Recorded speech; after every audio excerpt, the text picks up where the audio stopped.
अभी थोड़ा फोकस करेंगे हम एक छोटा सा कंसेप्ट देखने।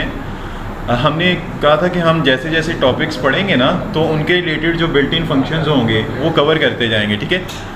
अब हमने स्ट्रिंग पढ़ा था, सही है। स्ट्रिंग किस लिए यूज़ होती है? टेक्सचुअल डाटा सेव करने के लिए। लाइक हम अगर कोई करके देखें VAR, मैसेज कह लें इसको, और यहाँ पर हम कर लेते हैं आई लव जावास्क्रिप्ट, ऐसे ही है। अब बात सही है कि गलत है? हालांकि इतना मुश्किल मैंने होने नहीं दिया जावास्क्रिप्ट को आपके लिए। अच्छा खैर, ये एक स्ट्रिंग है, ठीक है, जिसमें एक छोटा सा टेक्स्ट लिखा है।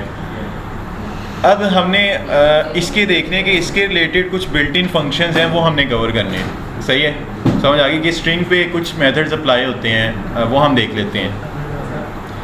अच्छा, स्ट्रिंग जो है ना, स्ट्रिंग ये ना बिल्कुल रिलेट करते हैं एरे के साथ। जिस तरह एरे में लेंथ चलता है, स्लाइस चलता है, सप्लाइस चलता है, वो सारे इस पर भी चलते हैं, ठीक है। मतलब स्ट्रिंग के थोड़ा थोड़ा इसके कंसेप्ट ना मैच करेंगे एरे के साथ, ठीक है। तो इससे कंफ्यूज नहीं होना आपने।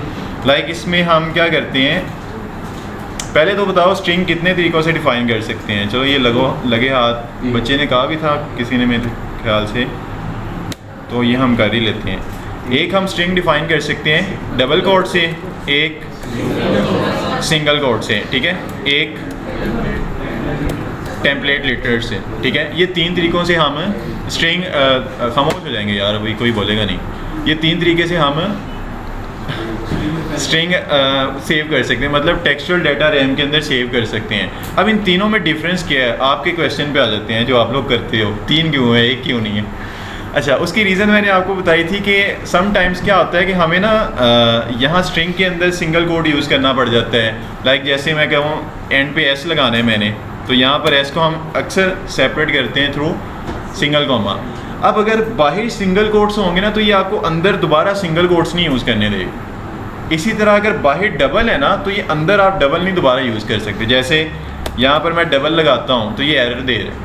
एरर क्यों दे रहा है? यहाँ से वो समझ रहा है स्ट्रिंग स्टार्ट हुई, यहाँ पर एंड होगी। अब S हमने विदाउट स्ट्रिंग लिखा है तो टेक्सचुअल डाटा विदाउट स्ट्रिंग इसमें लिख नहीं सकते, इस वजह से एरर दे रहा है, ठीक है। समझ आ गई आपको? इसी तरह हमारे पास सिंगल कोट है ना, इसके अंदर आप डबल कोट्स तो यूज़ कर सकते हो लेकिन सिंगल नहीं यूज़ कर सकते, ये आपको एरर दे देगा, ठीक है। समझ आ गई? मतलब ये दोनों एक दूसरे के खिलाफ चलते हैं कि अगर बाहर सिंगल है तो इन साइड में सिंगल नहीं होगा, डबल होगा। अगर बाहर डबल है तो इन साइड सिंगल हो जाएगा, डबल नहीं होगा, ठीक है। फिर तीसरी तरह की हमने एक स्ट्रिंग पढ़ी टेम्पलेट लिटरल्स, सही है।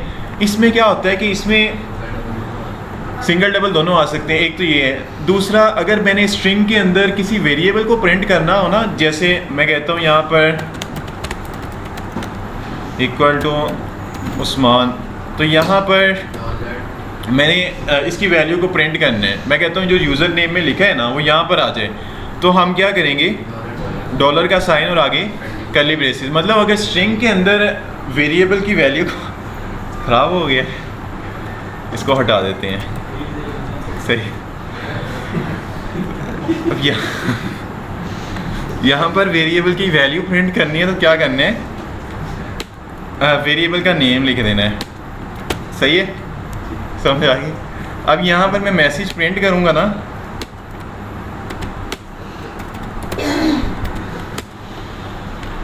तो यहाँ पर देखो क्या आ रहा है, आई लाइक उस्मान। अगर मैं ये एंड बाहर ये टेम्पलेट लिटरल्स ना लगाता, लाइक मैं सिंगल कोट्स लगा लेता, फिर क्या होना था, फिर वो इसी तरह से इसने प्रिंट कर देना था उस्मान, ठीक है। तो टेम्पलेट लिटरल्स का ये काम होता है। इतना क्लियर है ना आपको कि स्ट्रिंग किन किन तरीक़ों से डिफ़ाइन कर सकते हैं। अच्छा, अब हमने इसके देखने हैं बने बनाए मेथड्स, तो उस पर आ जाते हैं। इस सारे को मैं ऊपर ले जाता हूँ, एक पकड़ लेते हैं नीचे, ठीक है।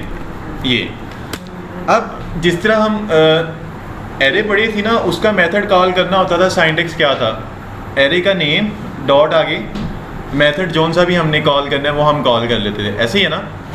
सेम काम मैंने बताया ना कि आपको कि स्ट्रिंग जो है ये थोड़ी थोड़ी रिलेट करती है किसके साथ, एरे के साथ। इसमें भी काम सेम है, आपने स्ट्रिंग का नेम और आगे डॉट लगा के इसका जोन सा मेथड भी कॉल करना है वो उसका नेम लिख देंगे, ठीक है। अब इसका एक मेथड होता है, उसको हम कहते हैं टू अपर केस या लोअर केस, ठीक है। साथ साथ ही प्रिंट करते रहते हैं। ओहो, ठीक है। मैंने स्ट्रिंग का एक मेथड कॉल किया है, वो है टू लोअर केस। इसमें इसका कोई पैरामीटर नहीं होता, ठीक है, ये इसी तरह से कॉल होता है। अब ये करेगा क्या, ये उस पूरी स्ट्रिंग को लोअर केस में कन्वर्ट कर देगा। इसको अगर मैं चलाऊँ ना तो यहाँ पर देखो आई लव जावास्क्रिप्ट आ रहा है लोअर केस के अंदर, ठीक है। लोअर केस का मेथड करते ही ये कि ये पूरी स्ट्रिंग को कन्वर्ट कर देता है लोअर केस के अंदर, ठीक है। समझ आ गई आपको? ये जिस तरह लोअर केस है ना, इसी तरह हमारे पास एक मेथड होता है टू अपर केस, ठीक है। ये क्या करेगा, ये सारी स्ट्रिंग को कैपिटलाइज कर देगा, सॉरी कैपिटलाइज और होता है, मतलब अपर केस में शिफ्ट कर देगा, ठीक है। समझ आ गई कि नहीं आपको? दो मेथड्स हो गए, टू लोअर केस और टू अपर केस। अब नेक्स्ट कौन सा है, एक हमारे पास इसका मेथड होता है करैक्टर ऐड। क्या है? Character add. ये क्या करेगा, ये ना इसके अंदर आप इंडेक्स पास करते हो, ये उस इंडेक्स पे जो भी पड़ा होता है वो आपको रिटर्न करता है, सही है। लाइक यहाँ पर मैंने बताया था ना कि जिस तरह एरे में इंडेक्सिंग होती है ना, इसी तरह स्ट्रिंग में भी इंडेक्सिंग होती है। लाइक यहाँ पर आई है ना, आई यहाँ पर इंडेक्सिंग होती है करैक्टर पे, ठीक है, करैक्टर्स के ऊपर। जैसे आई है ना, इसका इंडेक्स क्या होगा, 0। स्पेस को भी ये काउंट करता है इंडेक्स के अंदर, स्पेस का इंडेक्स क्या होगा, 1। इसी तरह L 2 और 3 V 4 E5, हाँ, केले करैक्टर को ये एक इंडेक्स देगा, ठीक है। समझ आ गई? अब ये करैक्टर ऐड का मेथड क्या करते हैं, इसके अंदर आप इंडेक्स पास करते हो और ये उस इंडेक्स पे जो भी पड़ा होता है वो आपको रिटर्न करते हैं, सही है। जैसे मैं इसको कहता हूँ कि 5, तो ये 5 इंडेक्स पे क्या पड़ा है, क्या पड़ा है, E, तो ये मुझे देगा E 0 1 2 3 4 5, सही है। समझ आ गई आपको?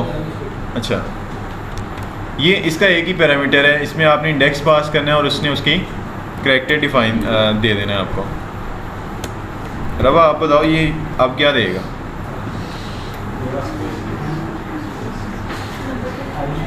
नहीं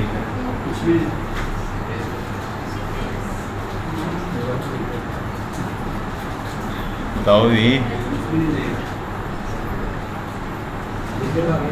मतीन क्या देगा, स्पेस दे देगा। रवा जब से आए वो हंसी जा रही है, अब बाज आके बैठो। अच्छा, इतना समझ आ गया ना आपको कि करैक्टर ऐड का मेथड क्या करते हैं, इसमें हम इंडेक्स पास करते हैं और ये क्या करते हैं, उस इंडेक्स का उस पर जो भी पड़ा होता है उसकी वैल्यू दे देते हैं, ठीक है। समझ आ गई आपको?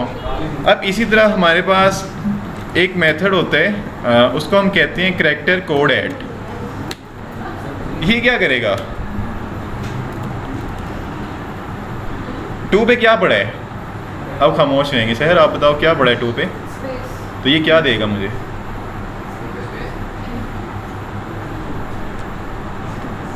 टू पे क्या पड़ा है, L पड़ा है, L पड़ा हो, सही है।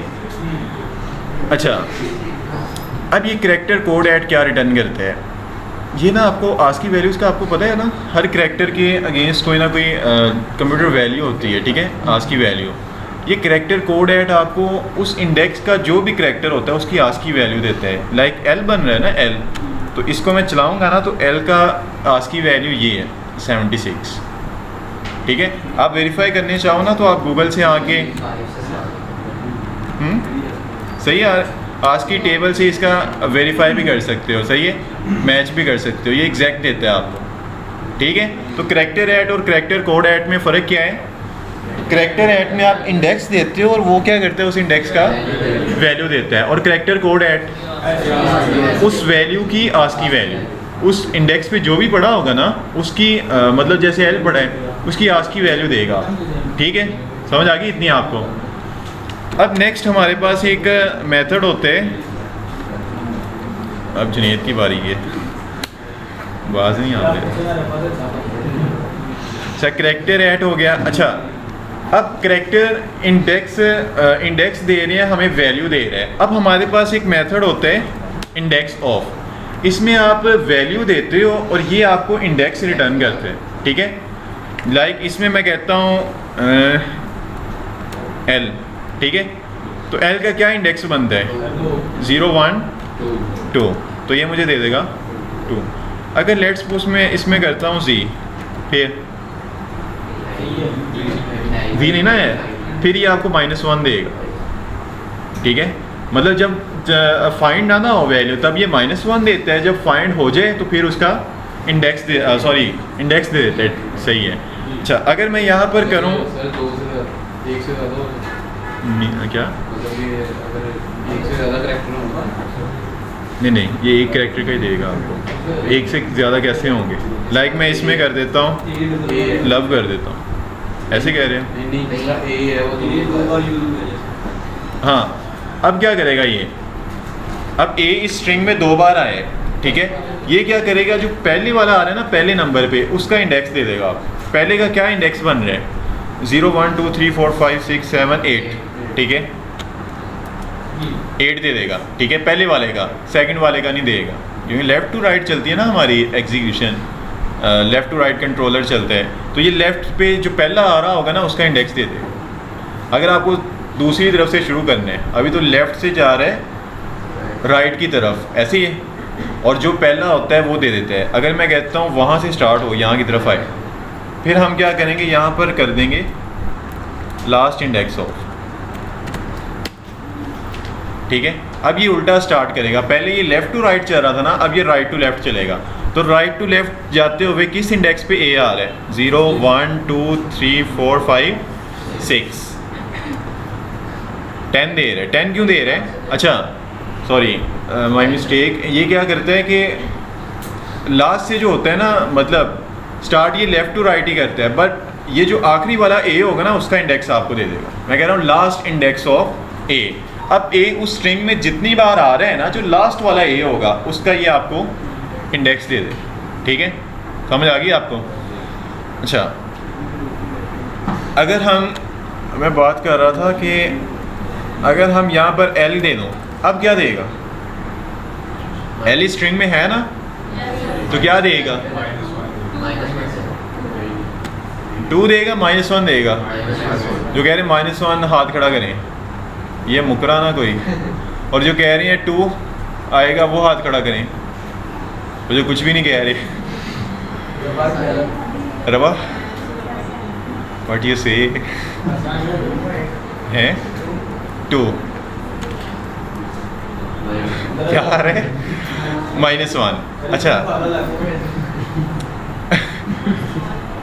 इसकी रीज़न क्या है कि यहाँ पर अपर केस और लोअर केस इक्वल नहीं है, ठीक है। अपर केस और है, लोअर केस और है, ठीक है, समझ आ गई आपको। इस वजह से वो अपर केस में लिखा था, हम लोअर केस में दे रहे थे, तो ये इसने फाइंड नहीं किया तो मुझे दे रहा है -1। समझ आ गई आपको। अच्छा अब हम थोड़ा रिवाइज कर लेते हैं साथ साथ ही। पहला मेथड हमने पढ़ा टू अपर केस, ये क्या करते हैं, सारी स्ट्रिंग को कन्वर्ट कर देगा अपर केस के अंदर। फिर हमने पढ़ा लोअर केस, ये क्या करेगा, सारी स्ट्रिंग को कन्वर्ट कर देगा लोअर केस के अंदर। फिर हमने पढ़ा करैक्टर ऐड, ये क्या करते हैं, इसमें हम क्या पास करते हैं, इंडेक्स देते हैं और ये उस इंडेक्स की वैल्यू देते हैं। फिर हमने पढ़ा करैक्टर कोड ऐड, ये क्या करते हैं, ये हम इंडेक्स देते हैं, उस इंडेक्स पे जो भी वैल्यू पड़ी हो उसकी हमें आज की वैल्यू देते हैं। फिर हमने पढ़ा इंडेक्स ऑफ, ये क्या करते हैं, इसमें आप वैल्यू देते हो या आप ये उसकी वैल्यू का इंडेक्स फाइंड करके देते हैं आप, ठीक है। और अगर उस स्ट्रिंग में एक से ज़्यादा बार वो आ रहा है, जैसे जस्ट लाइक ए, एक से ज़्यादा बार आ रहा है ना, तो ये किस वाले का देगा, पहले वाले का, ठीक है। अगर आपने एंड वाले का लेना है तो फिर last index of. Okay clear है, ओके इतना समझ आ गया ना आपको। ये जो हमने मेथड्स पढ़े हैं इतने क्लियर है। अब हम नेक्स्ट चलते हैं। नेक्स्ट हमारे पास एक हमारे पास मेथड होता है, उसको हम कहते हैं रिप्लेस। क्या होता है, रिप्लेस। इसका क्या मतलब है कि ये एक स्ट्रिंग है ना, इसमें से अगर मैंने कोई वर्ड को रिप्लेस करना है तो उसके लिए फिर ये मेथड यूज़ किया जाता है। इसके दो पैरामीटर्स हैं, पहले में आपने बताना होता है कि किसको रिप्लेस करना है और दूसरे में बताना है किस से रिप्लेस करना है। ठीक है, पहले में क्या बताना है, किसको रिप्लेस करना है और दूसरे में किससे रिप्लेस करना है। अब लेट्स सपोज हम कर देते हैं लव को रिप्लेस कर देते हैं हेट से। वैसे ये होना नहीं चाहिए है ना, ये जब हो तो काम ख़राब हो जाना है। हम लाइक कर लेते हैं, ठीक है, हमने लव को रिप्लेस कर दिया लाइक से। तो अब अगर मैं इसको चलाऊँ ना तो ये क्या दे रहा है, आई लाइक जावास्क्रिप्ट। ठीक है, लेकिन अगर लेट्स सपोज मैं कोई ऐसा वर्ड दे देता हूँ जो उसमें एग्जिस्ट ही नहीं करता, तो क्या ये रिप्लेस करेगा कुछ? ये कुछ भी रिप्लेस नहीं करेगा। ठीक है, वैसे ही दे देगा आई लव जावास्क्रिप्ट। सही है, समझ आ गई आपको? अच्छा, एक और इंटरेस्टिंग चीज़ है कि लाइक मैं यहाँ पे क्या करता हूँ, एक लव मैं इसके बाद भी लिख देता हूँ। ठीक है, अब इसको चलाता हूँ तो ये क्या कर रहे हैं, सिर्फ पहले वाला जो है उसको रिप्लेस कर ले लाइक से, दूसरे वाला वैसे ही आ रहा है। ठीक है, तो रिप्लेस भी सेम इंडेक्स की तरह ही है, ये लेफ़्ट टू राइट चलता हुआ पहला जो वर्ड आएगा ना उसको रिप्लेस कर देगा। सेकंड को करना है तो उसके लिए आपने मेथड फिर रिप्लेस ऑल करने हैं। सही है, यहाँ पर मेथड आ जाएगा रिप्लेस ऑल।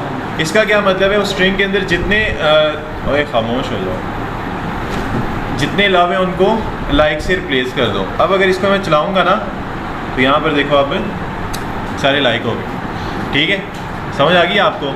एक सिंपल रिप्लेस है जो क्या करेगा, लेफ़्ट टू राइट चलते हुए पहले वर्ड को रिप्लेस करेगा लाइक से। अगर हमने सबको करने हैं तो क्या करने हैं, रिप्लेस ऑल। ठीक है, अब नेक्स्ट क्या है, नेक्स्ट हमारे पास एक मेथड होता है। अच्छा, स्लाइस का हमने मेथड पढ़ा था ना, किसमें पढ़ा था, अरे के अंदर, वो सेम मेथड इसमें भी है। ठीक है, लाइक इसमें भी आप स्लाइस कर सकते हो, स्ट्रिंग को कट कर सकते हो। अब अगर मैंने लव को कट करने हैं तो कैसे करूं, हैं क्या स्लाइस कितने पैरामीटर्स हमसे मांगते हैं, 2। पहला स्टार्टिंग पॉइंट, दूसरा एंडिंग पॉइंट। एंडिंग पॉइंट तक करते हैं कि उससे पहले पहले तक। ठीक है, तो लव का बन गया स्टार्टिंग पॉइंट 0 1 2, 2 से स्टार्ट हो जाओ और कहाँ तक जाने, 3 4 5 6 तक। ठीक है, तो अब अगर ये मैं चलाऊँगा ना तो ये उस स्ट्रिंग में से इतना हिस्सा मुझे कट कर देगा। सही है, समझ आ गई आपको कि स्लाइस इसमें भी काम करते हैं। सप्लाइज लगा के देखें, सप्लाइज इसमें काम करते हैं कि नहीं।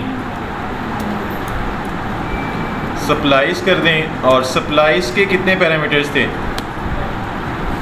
3 थे ना। पहले में स्टार्टिंग पॉइंट, दूसरे में डिलीटिंग काउंट मैं कह देता हूँ 2। ठीक है, देखते हैं ये काम करता है कि नहीं करता। और साइड पे मैं पूरी स्ट्रिंग को भी प्रिंट कर लेता हूँ साथ ही।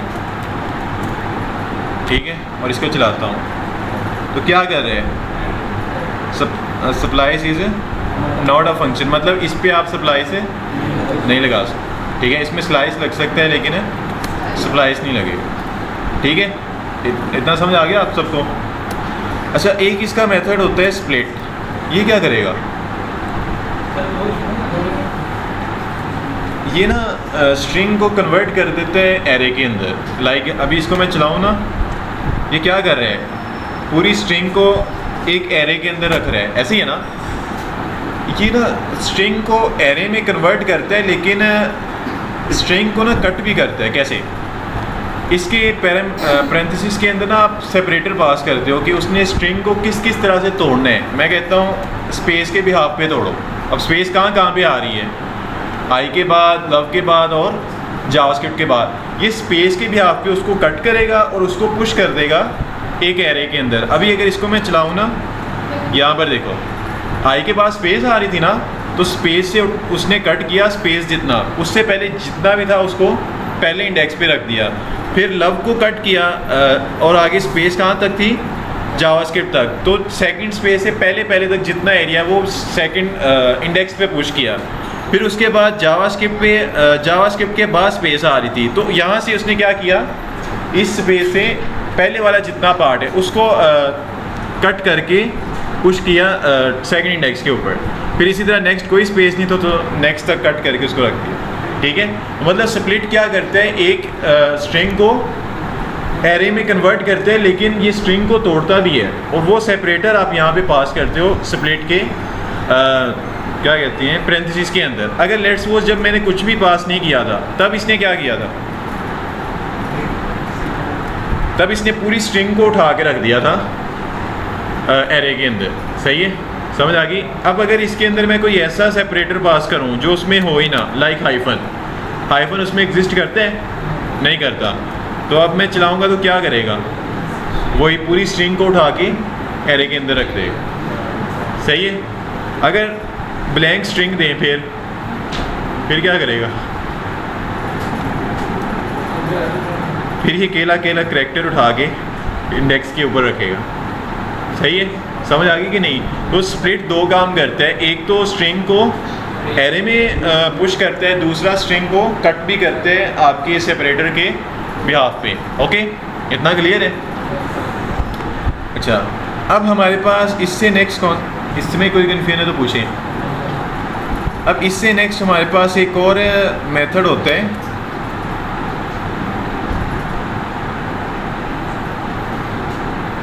अच्छा एक होता है हमारे पास ट्रिम। ये क्या करेगा, ये ना लाइक इसमें ना स्टार्टिंग में मैं स्पेसेस दे देता हूँ, एंडिंग पे भी स्पेसेस दे देता हूँ। ये ट्रिम का मतलब क्या है कि स्टार्टिंग और एंडिंग से स्पेसेस को ख़त्म कर दो। ठीक है, लाइक अभी अगर मैं ट्रिम नहीं लगाता और मैं इसको कंसोल को चलाऊँ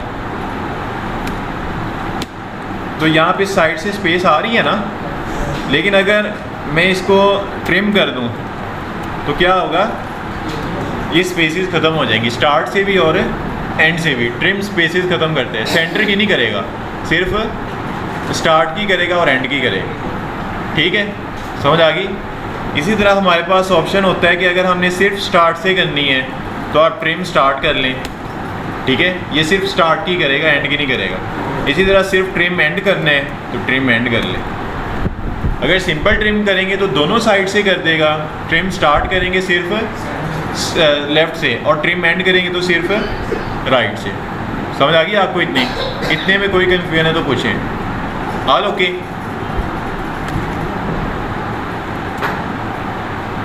अब और हमारे पास कौन सा रह गया, इंक्लूड्स। ये क्या करेगा, ये चेक करते हैं कि कोई चीज़ उसमें एग्जिस्ट करती है कि नहीं। ये एरे पे भी अप्लाई होता है। लाइक इंक्लूड्स का मेथड क्या करेगा, इसका थोड़ा नीचे कर देता हूँ। इसमें मैं कहता हूँ चेक करो कि उस स्ट्रिंग के अंदर लव है कि नहीं है। सही है, अगर होगा तो ये क्या करेगा, ट्रू दे देगा, नहीं होगा तो फॉल्स दे देगा। जैसे जस्ट लाइक मैं एल छोटा कर देता हूँ, अब ये कैपिटल एल और स्मॉल एल दोनों के इक्वल है नहीं है, तो यहाँ पर ये क्या देगा, फॉल्स, कि ये एग्जिस्ट नहीं करता। ठीक है, मतलब ये एग्जिस्टेंस फाइंड करता है इंक्लूड मेथड जो है, कि वो एग्जिस्ट करता है कि नहीं करता। ठीक है, समझ आ गई? इतने में कोई प्रॉब्लम? अब नेक्स्ट और कोई रह गया तो देख लेते हैं। अच्छा, एक हमारे पास यहाँ पे आ रहा है कनकैट। ये क्या करेगा, ये जो हम प्लस का ऑपरेटर यूज़ करते थे ना, उनको जोड़ता था स्ट्रिंग को, ये उसके लिए एक सेपरेट मेथड भी है, ये भी यूज़ कर सकते हैं। ये भी कनकैट ही करेगा। लाइक इतने लव हो गए हैं, अच्छा नहीं है ना, एंड वाला ख़त्म कर देते हैं, तो ये क्या करेगा, एंड पे इसको ऐड कर देगा, कनकैट कर देगा। सही है, ओके कि नहीं? अब एक हमारे पास जिस तरह कनकैट है, एक हमारे पास मेथड होता है स्टार्ट्स विथ। ये हम आइडेंटिटी चेक करते हैं, मतलब कि स्टार्ट इसी से हो रहा है कि नहीं हो रहा। सही है, लाइक मैं कहता हूँ कि स्टार्ट आई से हो रहा है, अगर हो रहा होगा तो क्या कहेगा, ट्रू, नहीं हो रहा होगा तो फॉल्स कह देंगे। जैसे एल करता हूँ तो कहेगा फॉल्स। इसी तरह स्टार्ट विद है ना, जिस तरह एक हमारे पास होता है एंड्स विद।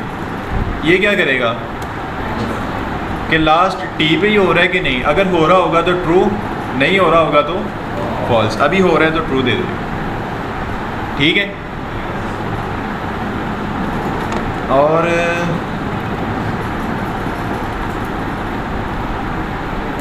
एक और है हमारे पास रिपीट। ये क्या करेगा, लाइक इसमें मैं 2 पास करता हूँ और इसको मैं यहाँ पे थोड़ा सा एक्सपेंड करता हूँ। ये क्या कर रहे हैं, इसमें जितने नंबर्स आप लिखेंगे ना ये उस स्ट्रिंग को उतनी बार रिपीट करेगा। लाइक मैं 5 कहता हूँ, 5 टाइम उस स्ट्रिंग को रिपीट करेगा। ठीक है, समझ आ गई। तो ये हमारे पास कुछ स्ट्रिंग्स के मेथड हैं जो जिनको यूज़ करते हुए हम एक स्ट्रिंग को फॉर्मेट कर सकते हैं या उसमें चेंजेस वगैरह कर सकते हैं। ठीक है, समझ आ गई आपको। स्टार्ट करते हैं हम लोग मेथड्स को डिस्कस करना हमने स्टार्ट किया था, जिसमें हमने स्ट्रिंग के मेथड देखे थे लास्ट टाइम। सही है, अब हम थोड़ा सा इससे नेक्स्ट मूव करेंगे और नेक्स्ट कुछ ना हमारे पास डेट के मेथड्स भी होते हैं, वो भी मैं आपसे डिस्कस कर लेता हूँ लगे हाथ। जैसे यहाँ पर मैं एक वेरिएबल बनाता हूँ, इसको इसमें कह देते हैं डेट ही कह दें। सही है, अब हमारे पास डेट का मेथड कॉल करने ना, तो उससे पहले आपने न्यू का कीवर्ड लगाना है और इसके आगे एक हमारे पास डेट का फंक्शन होता है। सही है, इसको कॉल करें ना तो ये क्या करते हैं, इसको अगर मैं यहाँ पर प्रिंट करूँ डेट को, ये क्या करेगा, आपको ना एक पूरा फॉर्मेट दे देगा करंट टाइम का। सही है, लाइक उसमें डेट भी होगी, टाइम भी होगी, टाइम जोन भी होगा और सब कुछ होगा। जैसे इसको हम चलाएं ना नोड script.js, तो यहाँ पर देखो ये न्यू डेट का फंक्शन मुझे क्या दे रहा है, एक पूरा फॉर्मेट दे रहा है जिसमें ये क्या है, ईयर, ये 4 मंथ 22 डेट, उसके बाद टी मतलब टाइम 13, अभी क्या बन रहा है 18 बन रहा है ना। ये सम टाइम ना ये टर्मिनल में इशू होता है, तो हम क्या करते हैं इसको HTML में चला लेते हैं ब्राउज़र में। यहाँ पर आकर इसको लिंक कर लें, ठीक है, और इसको गो लाइव कर लें।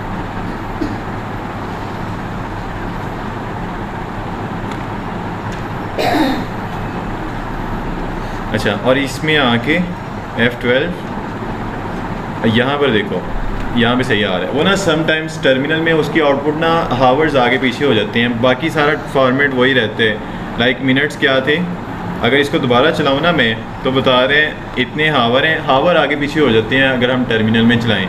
मिनट्स सही बता रहे हैं 30 हैं और सेकेंड्स क्या बता रहे हैं 36, और आगे ये टाइम जोन है हमारा वो बता रहे हैं। ठीक है, हम यहाँ ब्राउज़र में इसको समझ लेते हैं,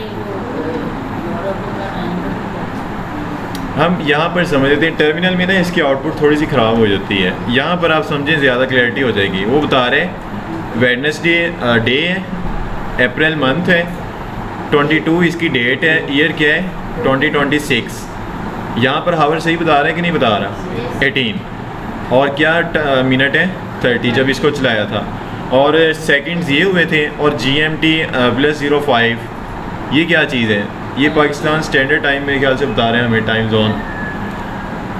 अच्छा, तो इसने हमें क्या किया है, न्यू डेट के फंक्शन ने एक कंप्लीट हमें फॉर्मेट दे दिया है। अब ये फॉर्मेट हमें क्या हेल्प करेगा, समटाइम्स ना हमें डेट्स वगैरह प्रिंट करनी होती हैं अपने मतलब वेबसाइट के ऊपर, या किसी की बर्थडे कैलकुलेट करनी है, तो वहाँ पर फिर हमें टाइम वगैरह से खेलना पड़ता है। ठीक है, अब इसमें उसने न्यू डेट के फंक्शन को कॉल करेंगे, ये current date and time zone आपको दे देगा।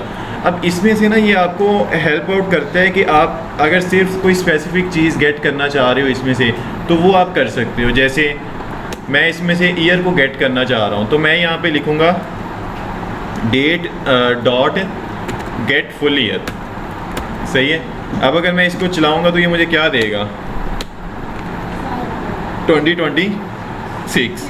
फिर इसी तरह एक इसका मेथड होता है गेट डेट, ये क्या देगा, ये इस फॉर्मेट में से मुझे डेट दे देगा। सही दे रहा है 22। फिर इसी तरह हमारे पास ये गेट के ना बहुत सारे मेथड्स हैं, हम यहाँ पर राइट डाउन करते रहते हैं। गेट डे, ये क्या देगा, डे का नेम देगा, नंबर देगा। क्या दे रहा है 3 दे रहा है। 3 क्यों दे रहा है, मैंने बताया था संडे हमारा 0 होता है, मंडे 1 ट्यूसडे 2 और वेडनेसडे 3, तो 3 सही नहीं बता रहा, सही बता रहा है, ठीक है। ये याद रखना है आपने। अगर यहाँ पे हम करते हैं ना तो यहाँ पर भी इसने ऐसे ही करना था, हमें आउटपुट ऐसे ही देनी, ठीक है। ये कभी भी आपको टेक्स्ट में नहीं देगा, आपको नंबर ही रिटर्न करेगा, ओके। अगर आप इसमें से गेट मंथ का भी एक हमारे पास ऑप्शन होगा, ये अब गेट मंथ में कर रहा हूँ तो ये क्या करेगा, मुझे नेम देगा नहीं, नंबर देगा, सही है। तो अप्रैल का नंबर क्या बनते हैं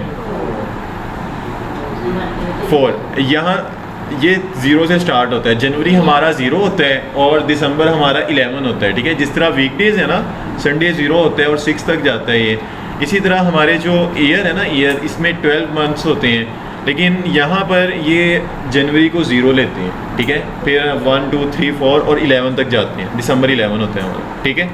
अब अगर इसको चलाएं तो क्या दे रहा है 3, सही दे रहा है मंथ का नंबर 0 के हिसाब से।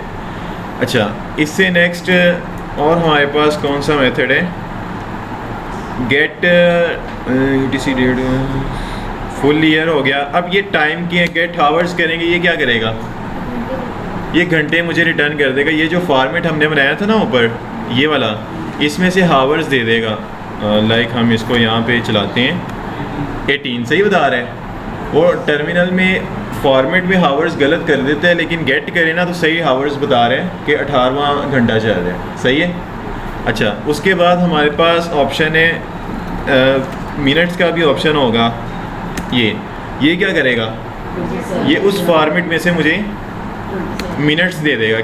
कितने दे रहे हैं 34, सही दे रहा है, सही है। इसी तरह हमारे पास एक ऑप्शन होता है गेट सेकंड्स, ये क्या करेगा, सेकंड्स देगा। अब देखें ये कितना आगे सच्चा है, 49 50 52 53 54 55 7 8 9 35 हो गए मिनट्स और 0 सेकंड, ठीक है। तो इस तरह ये डेट का मेथड है। अगर सिंपल इसको कॉल करेंगे तो ये क्या करेगा, एक पूरा फॉर्मेट दे देगा आपको, ठीक है। टाइम और डेट सारे इकट्ठे, ओके। फिर उसमें से आपके पास ऑप्शन है, आप उसमें से अपनी स्पेसिफिक डिटेल निकाल सकते हो गेट के मेथड्स यूज़ करते हुए। किसके पास आईफोन का चार्जर है? यहाँ मेरे ख्याल से आईफोन नहीं है किसी के, वो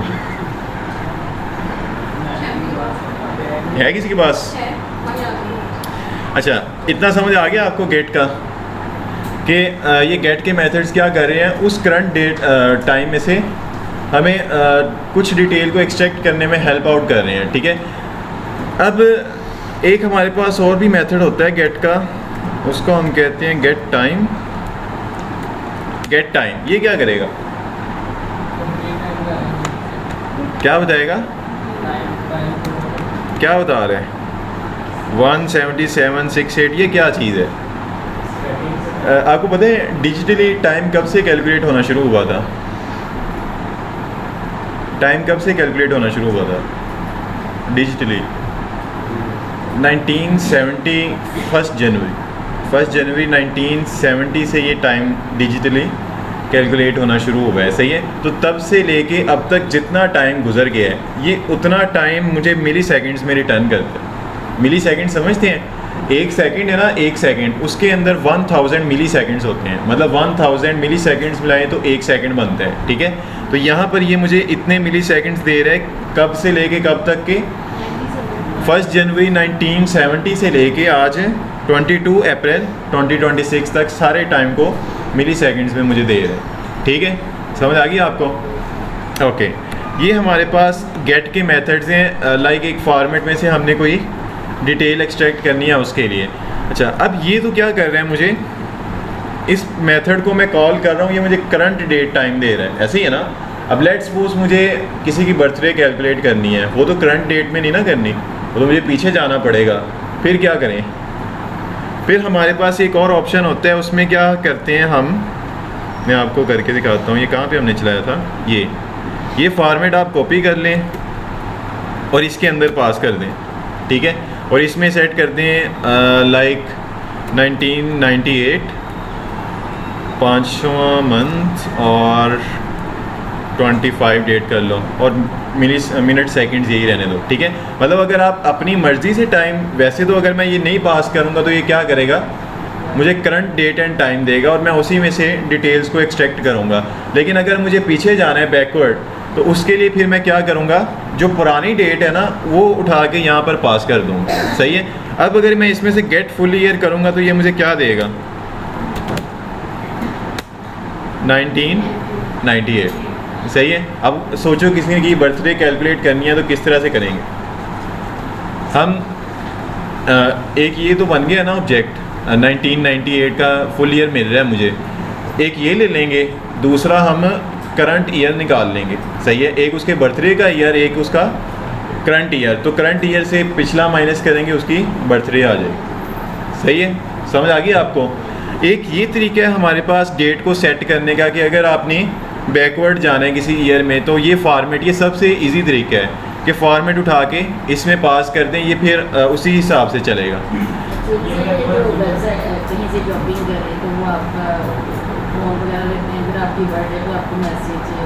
वो इसी तरह करते हैं। ठीक है, समझ आ गई। अच्छा, कौन से वाला? अच्छा, मैं कह रहा हूँ कि अगर यहाँ पर मैं कुछ नहीं पास करूँगा, खाली इसको चलाऊँगा, तो ये मुझे क्या रिटर्न करेगा, करंट डेट एंड टाइम। लेकिन अगर लेट सी मुझे बैक जाना है, सही है, किसी की बर्थडे कैलकुलेट करनी, तब तो मुझे टाइम करंट नहीं ना देखना, तब तो मुझे पिछला टाइम देखना है जो गुजर गया है। सही है। तो फिर मैं क्या करूँगा, फिर यहाँ पर हम क्या करेंगे, वो पुराने टाइम का फॉर्मेट यहाँ पे पास कर दें। फिर ये न्यू डेट का जो मेथड है ना, ये पुराने टाइम के हिसाब से चलेगा। अब इसमें से आप गेट फुल ईयर करोगे, ये 1998 देगा। गेट डेट करोगे, क्या देगा, जो इसमें आपने डेट दी है, डेट क्या दी है इसमें 25, तो 25 देगा। सही है। इसी तरह आप गेट डे करोगे तो क्या देगा, जिसकी बर्थडे करनी है ऐड करनी है उसके डेट ऑफ बर्थ से ऐड करनी है, डेट ऑफ बर्थ से। ठीक है, समझ आ गई आपको कि अगर बैकवर्ड टाइम पे जाना है ना तो वो टाइम का फॉर्मेट बना के इसमें पास कर देना आप। एक ये तरीका होता है, एक हमारे पास ना सेट के मेथड्स होते हैं। लाइक ये जितने हमने गेट के मेथड्स पढ़े हैं ना, इतने ही सेट के मेथड्स हैं। सेट का मतलब क्या है कि ये वाला टाइम सेट करो। सही है। जैसे इसको मैं कमेंट करता हूँ और यहाँ पर हम डिस्कस करते हैं सेट के मेथड्स। जैसे date dot set full year. सही है। इसमें मैं सेट कर देता हूँ 1998। इसको मैं नीचे ले आता हूँ यहाँ पे। अब डेफिनेटली इसको हम ख़त्म कर देना। अब हम सेट के मेथड्स यूज़ कर रहे हैं। अब मैंने डेट के अंदर फुल ईयर सेट किया है, क्या, 1998। अब अगर मैं गेट फुल ईयर करूँगा तो मुझे क्या मिलेगा, उस डेट में से फुल ईयर गेट करूँगा तो मुझे क्या मिलेगा, 1998। सही है। मैंने पहले उसमें सेट करवाया, बाद में उससे गेट किया, तो मुझे वही ईयर मिला जो मैंने सेट करवाया। ये या तो इस तरह से कर लें, केला मेथड, जिस तरह सेट फुल ईयर किया है, इसी तरह सेट हावर्स कर सकते हैं, मिली सेकेंड्स, मिनट्स, मंथ भी सेट करने हैं तो अप्रैल 3 था ना, 3 कर दें। अब मैं अगर मंथ को गेट करूँगा तो क्या आएगा, गेट मंथ, तो क्या आएगा, 3 आएगा। सही है। समझ आ गई। मतलब आप सेट के मेथड्स के साथ भी इसमें वैल्यू सेट कर सकते हो, या फिर वो तरीका आसान था ना कि फॉर्मेट पूरा उठा के इसमें पास कर दें, बाद में जैसे मर्जी गेट करें वो पुराना ही देगा आप। लेकिन दोनों ऑप्शन है, आपको याद होने चाहिए। ये जितने हमने गेट के मेथड्स यहाँ पे लिस्ट किए हैं ना, ये इतने ही सेट के मेथड्स हैं। ठीक है। मतलब गेट का काम है डेट लेके आओ, सही है, और सेट का काम है सेट करो। ठीक है। गेट कहाँ पे यूज़ करने हैं, हाँ, जब हमें डेट में से निकालनी है डिटेल्स, और सेट कहाँ पे यूज़ करने हैं, जब हमने कोई पुराना टाइम सेट करना है, अपनी तरफ से टाइम सेट करना है। ओके। अच्छा, अब हम क्या करते हैं, ये डेट के मेथड्स तो क्लियर है ना आपको, इसमें कोई कन्फ्यूजन, ये तो आसान से हैं। अच्छा, अब मैं आपको इसका दिखाऊं मैकेनिज़्म। लाइक हम जाते हैं, लहजा भी चले जाएं, यहाँ पर फुटर में आओ, ये एंड पे ना एक लाइन हम लिखने के आदि थे, 2026 लहजा ऑल राइट्स रिजर्व, ऐसे हम फुटर में लिखते थे ना। अब यहाँ पर लेट्स सपोज ये वेबसाइट बनी है 2026 के अंदर, अब 2027 में जाके ईयर क्या है, मैं खुद यहाँ आके रिप्लेस करूँगा, नहीं, फिर हम क्या करेंगे, नहीं, हम यहाँ पर गेट फुल ईयर करके उस फुल ईयर को यहाँ पर प्रिंट कर देंगे फुटर के अंदर, ठीक है। और जिस जिस तरह से टाइम गुजरता जाएगा यहाँ पर टाइम अपडेट होता जाएगा, ठीक है। मतलब न्यू डेट का जो मेथड है हमेशा मुझे करंट टाइम देता है ना, कहाँ पे गया ये वाला, ये हमेशा मुझे करंट टाइम देता है। तो अगर ये वेबसाइट 2027 के अंदर खुलेगी और इसमें से मैं फुल ईयर को गेट करूँगा तो ये मुझे क्या देगा 2027, और वही मैं यहाँ पर फुटर के अंदर प्रिंट कर दूँगा, सही है। तो ये भी डायनामिक हो जाएगा, जैसे जैसे टाइम गुजरता जाएगा यहाँ पे ईयर अपडेट होता रहेगा। ओके, इतने में कोई कन्फ्यूजन? अच्छा, अब हम थोड़ा सा नेक्स्ट मूव करते हैं। पक्की बात है ना, क्लियर है? ये फॉर्मेट की आपको समझ आई है? कहाँ पे गया ये वाले की? अच्छा, UTC का पता है आपको? ये हमारा UTC टाइम बता रहा है। ये UTC क्या होता है? ये दुनिया का एक स्टैंडर्ड टाइम है, सही है। अब बाकी कंट्रीज़ इसमें प्लस या माइनस करके अपना टाइम जोन सेट करते हैं। जैसे पाकिस्तान का UTC क्या है? +5। लाइक अगर दुनिया का स्टैंडर्ड टाइम 12 बजे है ना, तो हमारा उससे 5 घंटे आगे हो, हमारे यहाँ 5 बज रहे हो। इसी तरह अमेरिका का UK का चलता है इक्वल, मतलब अगर स्टैंडर्ड टाइम 12 है तो UK में 12 ही। इंडिया का -5 चलता है, तो इसका क्या मतलब है? वो स्टैंडर्ड टाइम से 5 घंटे पीछे हैं, सही है। मतलब UTC होता है कि हम स्टैंडर्ड टाइम से कितना आगे हैं, कितना पीछे हैं, सही है।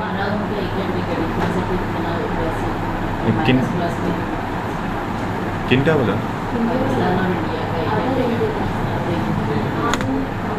उनका UTC देख लेते हैं। India UTC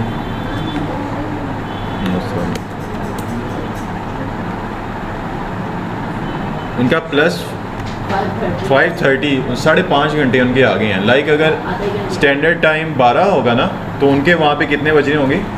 5:30। हाँ, इनका आधा घंटा आगे हैं हमसे। कईयों का माइनस में होता है, ठीक है, फिर उनके 5 घंटे पीछे, सही है। समझ आ गई आपको? अब हमने एक और चीज़ देखनी है। ये तो एक छोटा सा कंसेप्ट था। नेक्स्ट क्या है कि अच्छा, ये भी एक प्रॉब्लम हम फेस कर रहे थे। लाइक मैंने यहाँ पर लिखा था, टाइटल ही लिख लेते हैं, आई लाइक JS, सही है। अब वेरिएबल हमने बनाना सीखा था विद कीवर्ड var, सही है। वेरिएबल जावास्क्रिप्ट के अंदर लेट से भी बनता है, वेरिएबल जावास्क्रिप्ट के अंदर कॉन्स्ट से भी बनता है। ये 3 कीवर्ड्स हैं जिनके साथ आप वेरिएबल बना सकते हो, ठीक है। लेकिन क्वेश्चन ये 3 क्यों है, 1 क्यों नहीं है, सही है। ये हमें फिगर आउट करना है, ठीक है। अभी तक मैंने आपको एक पढ़ाया था var। अब हमें बाकी भी जो 2 तरीके हैं ना जिनसे आप वेरिएबल बना सकते हो, ये डिस्कस करने हैं कि ये क्यों दिए गए हैं हमें और ये क्या करते हैं, ठीक है। कॉन्स्ट को तो बिल्कुल ही सेपरेट कर देना आप। कॉन्स्ट का मतलब है कांस्टेंट वैल्यू, लाइक ऐसी वैल्यू जिसको आपने चेंज नहीं ना करना, उसका वेरिएबल आप बनाओगे कॉन्स्ट से। जैसे पाई की वैल्यू होती है, वो 3.14 है, वो कभी चेंज नहीं होगी, तो उसको आप डिफाइन करोगे विद कॉन्स्ट। जैसे हम करें ना, मैं यहाँ पर करता हूँ, यहाँ पे मैंने कॉन्स्ट के थ्रू लिखा टाइटल आई लाइक JS। अब मैंने बताया था कि अगर वेरिएबल की वैल्यू अपडेट करनी हो तो हम कैसे करते हैं, वेरिएबल का नेम लिख के इक्वल टू के बाद नई वैल्यू दे देते हैं, ऐसे ही है। अब यहाँ पर इसको मैं चलाऊँगा ना, ये मुझे एरर दे देगा। एरर क्या देगा? आइडेंटिफाई टाइटल हैज़ ऑलरेडी, इसको छोड़ो, अब चलाओ। क्या कह रहा है? असाइनमेंट टू कांस्टेंट वेरिएबल, मतलब कांस्टेंट की वैल्यू को आप अपडेट नहीं कर सकते, सही है। हमने पढ़ा था ना वेरिएबल को अपडेट करना, कि नेम लगा के इक्वल टू के बाद नई वैल्यू दे दें, सही है। तो वो पुरानी वैल्यू को अपडेट कर देगा। लेकिन अगर कांस्ट के थ्रू आपने वो वैल्यू डिफाइन की है ना, तो कांस्टेंट कभी भी वैल्यू को अपडेट नहीं करेगा। तो इसका मैकेनिज़्म तो बिल्कुल ही सेपरेट है बाकियों से, ठीक है, कि इसमें वो वैल्यू डिफाइन करनी है जो नॉन चेंजेबल है। ओके, अच्छा, बाकी रह गए var और let। इनको हमने समझना है कि ये 2 क्यों है और दोनों में डिफरेंस क्या है, ठीक है। इनको समझने के लिए ना हमें एक कंसेप्ट सीखना पड़ेगा, स्कोप्स समझने पड़ेंगे। कितनी तरह के हमारे पास स्कोप्स होती हैं? कितनी तरह की होती हैं? ग्लोबल स्कोप और ब्लॉक स्कोप और लोकल स्कोप, ये 3 तरह के हमारे पास स्कोप्स होते हैं। स्कोप मीन एरिया, मतलब जैसे मैंने आपको बताया था ना, ये मैंने पहले भी वैसे डिस्कस किए हुए हैं। ग्लोबल स्कोप हमारा कौन सा होता है? ये मेरी फाइल है ना, ये ग्लोबल स्कोप है, ठीक है, जिसमें मैं ग्लोबली काम कर रहा हूँ और वो काम हर ब्लॉक के अंदर एक्सेसिबल है, ये मेरा ग्लोबल स्कोप है।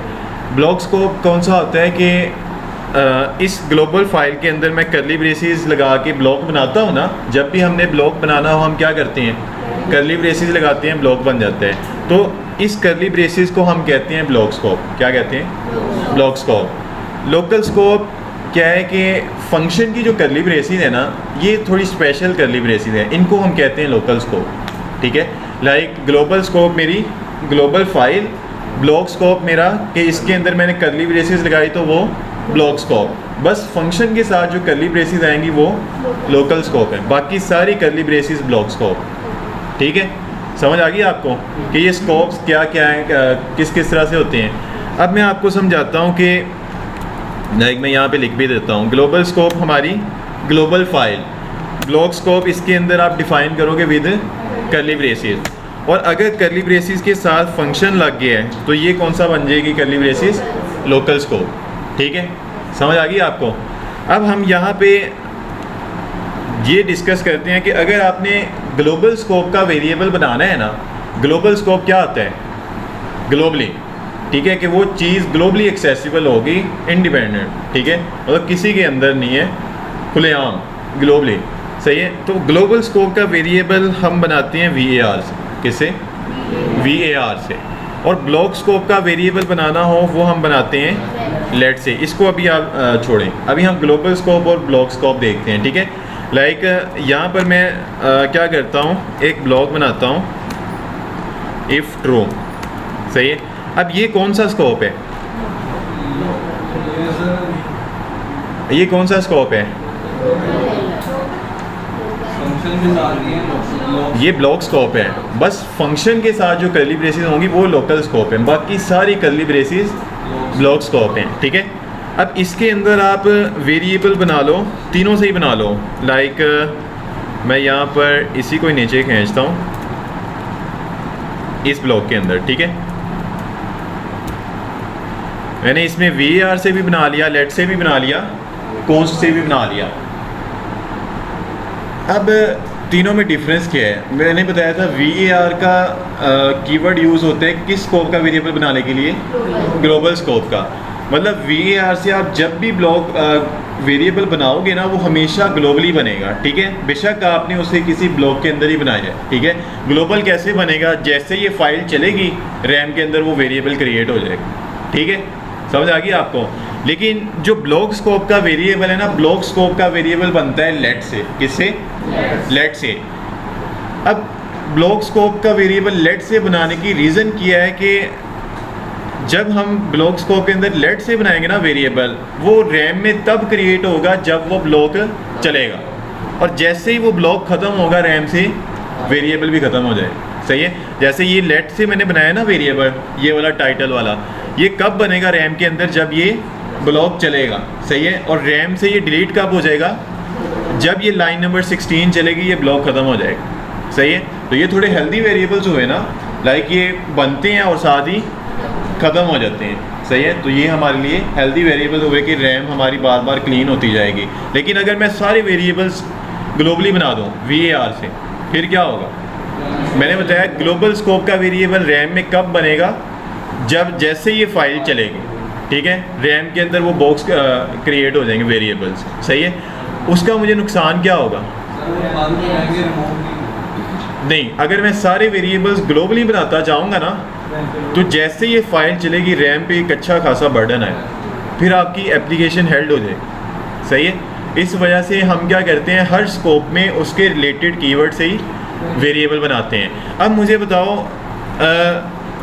यहाँ पर VAR से मैंने ये वेरिएबल बनाया है, ठीक है यार, इनको हम सिंपल कर लेते हैं, इसको A कह दो, इसमें रख दो 10, और इसमें रख दो 20, इसमें रख दो 30 C और B। अब अगर मैं यहाँ पर कंसोल डॉट लॉग करूँ B को तो क्या आएगा? क्या आएगा? 20 आएगा। पक्की बात है? क्या आ रहा है? एरर आ रहा है। एरर क्यों आ रहा है ये आप ख़त्म कर दो। अब चलाओ। एरर आया? एरर क्या है? B is not defined. Reason क्या है? B मैंने किस वेरिएबल से बनाया था, किस कीवर्ड से बनाया था? लेट से। ठीक है, अब लेट से किस स्कोप का वेरिएबल बनता है? ब्लॉक। अब ब्लॉक स्कोप का वेरिएबल क्या ग्लोबल स्कोप में एक्सेसिबल होगा? मतलब एक वेरिएबल है जो मैंने एक बॉक्स के अंदर बनाया है, क्या वो बॉक्स के बाहर एक्सेसिबल होगा? नहीं, वो सिर्फ उसके अंदर ही एक्सेसिबल होगा। मतलब अगर आप ब्लॉक के अंदर लेट से वेरिएबल बनाते हो ना, वो उसके अंदर ही एक्सेसिबल है, बाहर एक्सेसिबल नहीं है। लाइक ये कंसोल में उठा के इसके अंदर लगा देता हूँ, फिर क्या होगा? फिर तो डेफिनेटली B प्रिंट हो जाएगा ना, 20 आ जाएगा। सही है, लेकिन ये वैल्यू बाहर एक्सेसिबल नहीं होगी। सही है, इसकी रीज़न मैंने बताई है कि ब्लॉक स्कोप के अंदर लेट से वेरिएबल बनाएंगे, वो जब वो ब्लॉक रन होगा तब रैम में क्रिएट होगा, और जैसे ही ब्लॉक ख़त्म रैम से वेरिएबल भी ख़त्म। सही है, इस वजह से इसने मुझे कहा था B इज़ नॉट डिफाइंड। ठीक है, समझ आइए कि नहीं? अगर मैं यहाँ पर करूँ A, फिर क्या देगा? क्या देगा? 10। कितने लोग कहते हैं 10 देगा? सही है, 10 क्यों देगा? ये ग्लोबल बनेगा। मतलब VAR से आप वेरिएबल ब्लॉक के अंदर बना लो चाहे बाहर बना लो, वो बनना ग्लोबल स्कोप का वेरिएबल ही है और वो हर जगह पर एक्सेसिबल है। ठीक है, लेकिन अगर लेट से मैं बनाता हूँ ब्लॉक स्कोप के अंदर वेरिएबल, फिर वो जब ब्लॉक चलने हैं तब क्रिएट होना है, जब ब्लॉक ख़त्म वेरिएबल भी ख़त्म। सही है। अच्छा, अगर मैं यहाँ पर ऐसे करूँ कि ये दोनों उठा के बाहर ले जाऊँ, अब इन दोनों में कोई डिफरेंस है?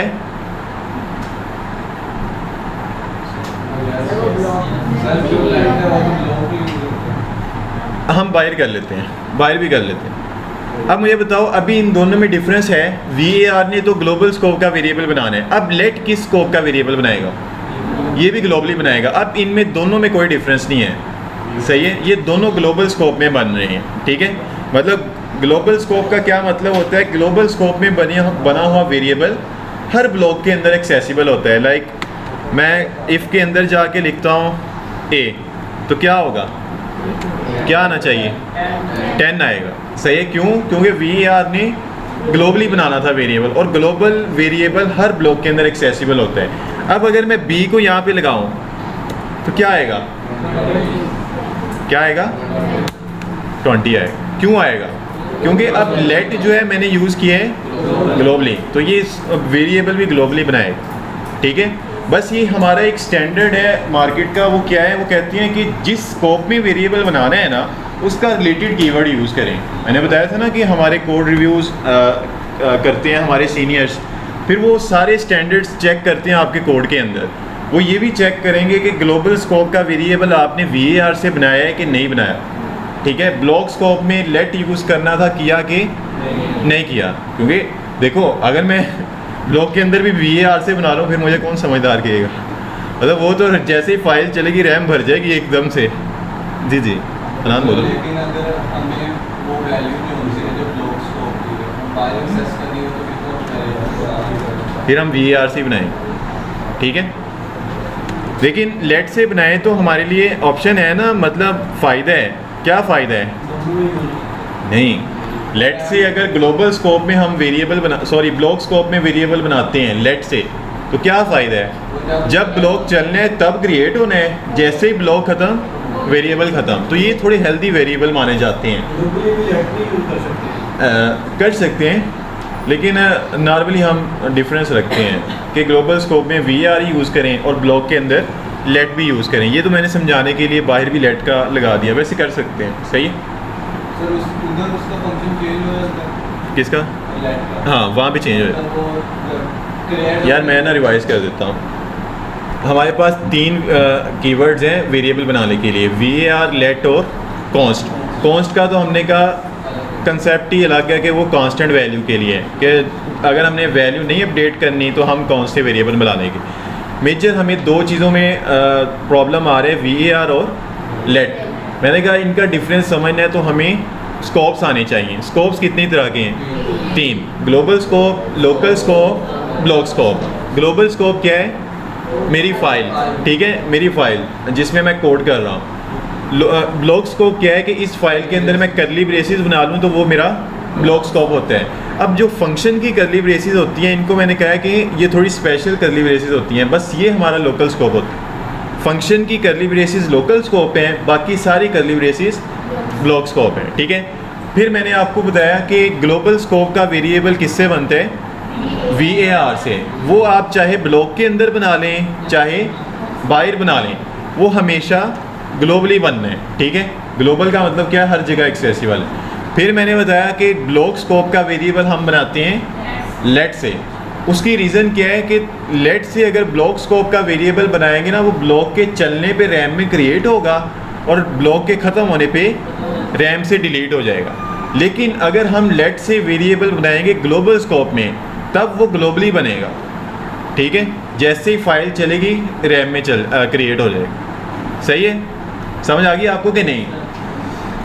अच्छा, अब इतना तो आपको क्लियर हो गया ग्लोबल स्कोप और ब्लॉक स्कोप। अब हम देखते हैं लोकल स्कोप। लोकल स्कोप हमारा कौन सा था? फंक्शन, ऐसे ही है ना। फंक्शन की जो करली ब्रेसेस थी ये हमारी लोकल स्कोप थी। लूप्स की जो करली ब्रेसेस हैं वो कौन सा स्कोप है? ब्लॉक स्कोप है, ठीक है। बस फंक्शन की करली ब्रेसेस लोकल स्कोप। अब यहाँ पर भी मैं क्या करता हूँ, यही वेरिएबल उठा लेता हूँ और VAR का भी उठा लेता हूँ, सही है। और इसमें हम कह देते हैं ऐट। अब मैं यहाँ पर कंसोल करता हूँ A को, तो क्या आना चाहिए? क्या आएगा? 10। यहाँ पे गेम चेंज हो जाएगी। क्या कह रहे हैं? A is not define. Local scope के अंदर तीनों वेरिएबल इक्वल हैं, वो फंक्शन के चलने पे रैम में क्रिएट होने हैं। फंक्शन ख़त्म तो वेरिएबल्स ख़त्म।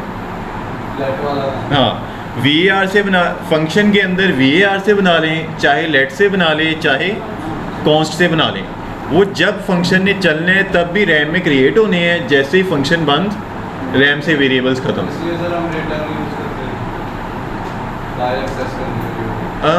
नहीं, वो एक अलग मैकेनिज़्म है, ठीक है, कह सकते हैं वैसे ऐसे। लेकिन इस अभी हम स्कोप से बात कर रहे हैं ना, वैसे हो इसलिए भी हम करते हैं कि उसकी वैल्यू को हम बाहर एक्सेस कर सकें, ठीक है। अच्छा, इससे क्या समझे आप? लोकल स्कोप मैंने बात की ना कि ये जो करली ब्रेसेस हैं ये थोड़ी स्पेशल है। इसमें आप VAR से बना लें चाहे लेट से बना लें चाहे कॉन्स्ट से बना लें, वो किस स्कोप का वेरिएबल बनना है? लोकल का। मतलब वो रैम में तब क्रिएट होगा जब फंक्शन चलेगा, जब फंक्शन बंद होगा वेरिएबल्स भी ख़त्म हो जाए, ठीक है। समझ आ गई आपको? अच्छा, अब रिवाइज करते हैं। तीन तरह के हमारे पास स्कोप्स हैं, ग्लोबल स्कोप, ब्लॉक स्कोप और लोकल स्कोप। ग्लोबल स्कोप कौन सा है? हमारी फाइल। ब्लॉक स्कोप हमारी करली ब्रेसेस। और लोकल स्कोप हमारी फंक्शन की करली ब्रेसेस लोकल स्कोप है। अब ग्लोबल स्कोप का वेरिएबल किससे बनाना है? VAR से, ठीक है, और लेट से भी बना सकते हैं, ओके। ब्लॉक स्कोप का वेरिएबल किससे बनाना है? लेट से। वो रैम में कब क्रिएट होगा? जब ब्लॉक चलेगा। और कब रैम से डिलीट हो जाएगा? जब ब्लॉक खत्म होगा। लोकल स्कोप का वेरिएबल किससे बनाना है? जिससे मर्जी बना लें, ठीक है। वो तीनों की साइंस सेम है लोकल स्कोप में कि जब फंक्शन ने चलना है तब रैम में क्रिएट होने हैं, जब फंक्शन ख़त्म वेरिएबल्स ख़त्म, ठीक है। क्लियर है इतना? अच्छा, अब ये भी हमने डिस्कस कर लिया। मेथड्स पढ़ ले डेट के और स्कोप्स देख लिए। अब आई होप आपको ये तो नहीं कभी प्रॉब्लम होगी कि VAR यूज़ कर लें, लेट कर लें, कॉन्स्ट कर लें। लेकिन स्टैंडर्ड दिमाग में रखना है कि ब्लॉक स्कोप है तो लेट ही यूज़ करना है, ग्लोबल स्कोप में बनाने VAR ही यूज़ करना है, फंक्शन में जो सा मर्ज़ी कर लें। नॉर्मली हम लेट को ज़्यादा यूज़ करते हैं, सही। अब हम क्या करते हैं, एक और कंसेप्ट देखने, बस तो नहीं होगी। कल आपने कहा था ना कि ज़्यादा ज़्यादा पढ़े, मैंने कहा आज फुल कर दो काम है।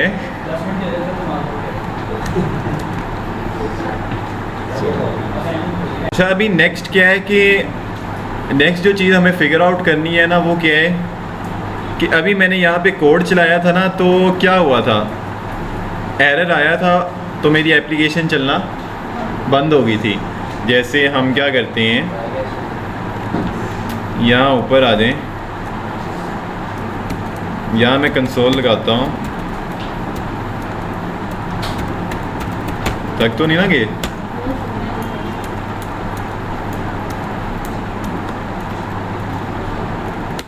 रबा तक तो नहीं है।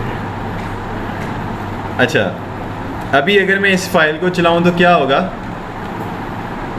ये लाइन बाय लाइन प्रिंट हो जाएंगे, ऐसे ही है ना, सेम सीक्वेंस के साथ, हेलो वर्ल्ड 1 2 3 4 5। अब मैं क्या करता हूँ, लाइन नंबर 2 पे एक स्टेटमेंट लिखता हूँ, जैसे VAR result equal to A+20, सही है।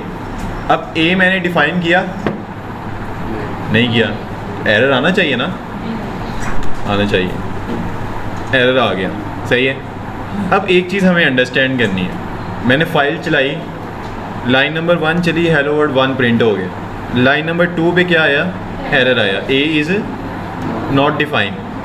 उसके बाद क्या मेरी लाइंस चली, नहीं चली, जहाँ पे एरर आया उसके बाद मेरी एक भी लाइन नहीं चली। ये तो प्रॉब्लम है, बहुत बड़ा प्रॉब्लम है, ऐसी है ना। अगर पहली लाइन पे एरर आ जाए, नीचे चाहे 5000 लाइन लिखी है, घाटे में हम, सही है। अब इसका क्या सलूशन निकालें,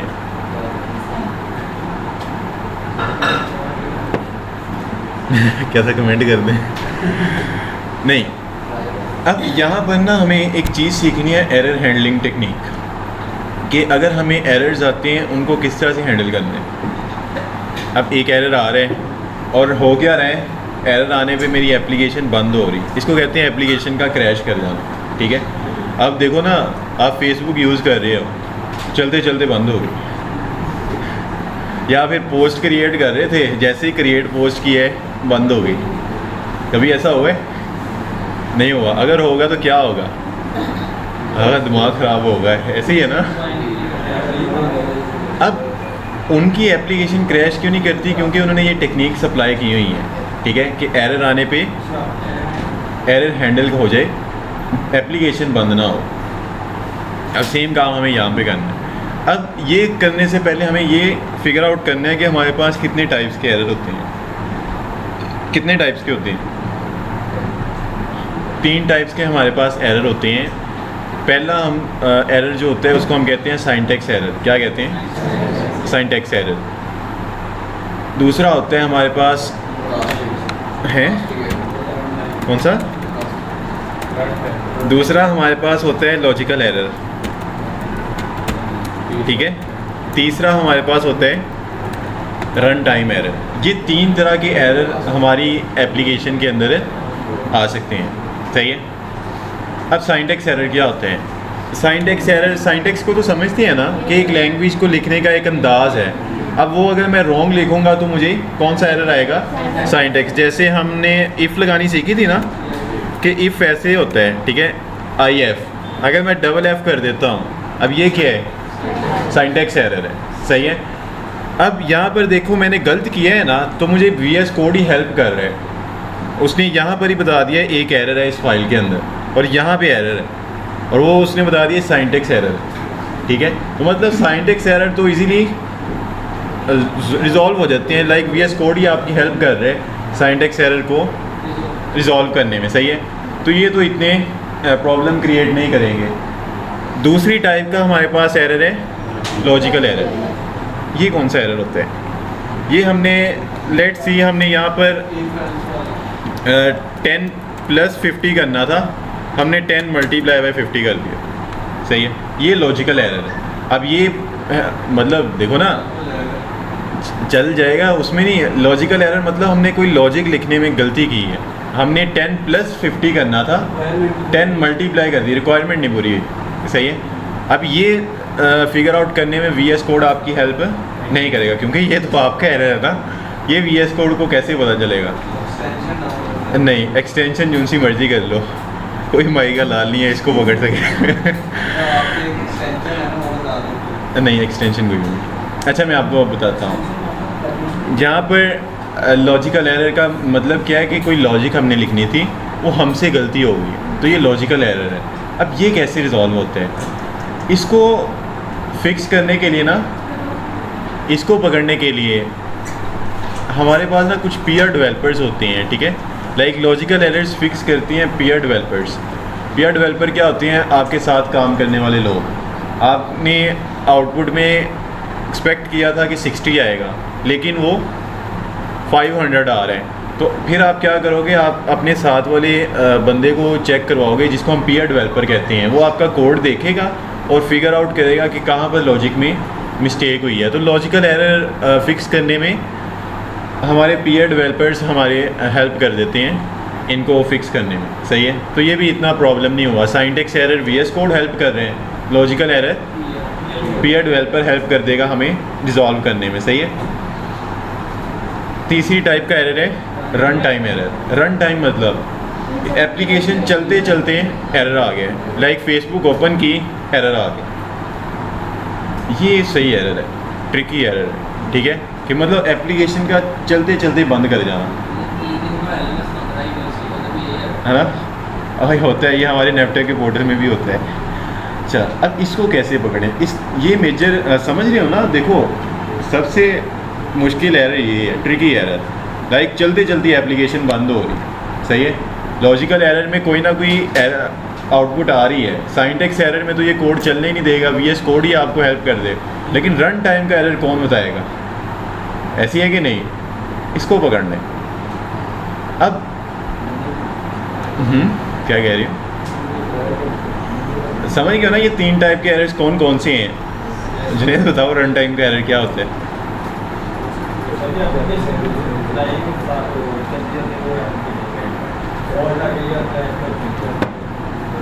चलते चलते एप्लीकेशन क्रैश कर जाए।